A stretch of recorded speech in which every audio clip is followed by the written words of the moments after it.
Dala tayo ng lupa, plastic at saka kutsilyo. Hanap tayo ng sanga. Gaya nito, may bunga na sa tabi. Ganito lang ang gagawin sa pagmatkot.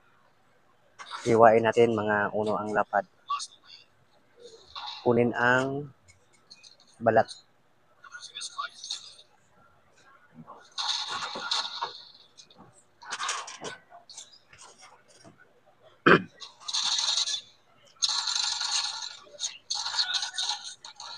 Tapos, kiskisin natin. Kunin natin yung pinaka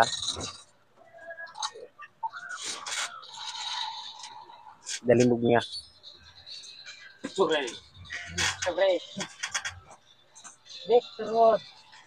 Kiskisin natin ng kiskisin.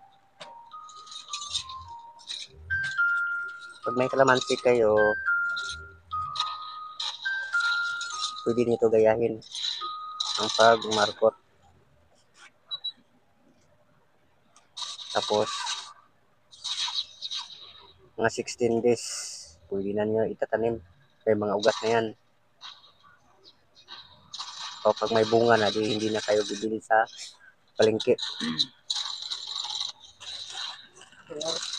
Tanim din ng marami, edi marami din kalamansi.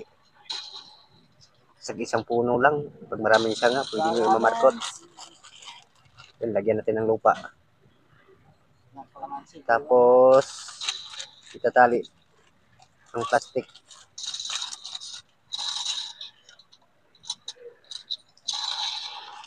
Gay!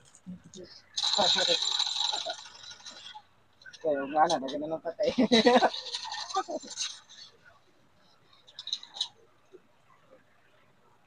Ipitan lang natin yung pinakadulo. Kasi pag umulan, masira yung binabalatan natin. Masira ang aking.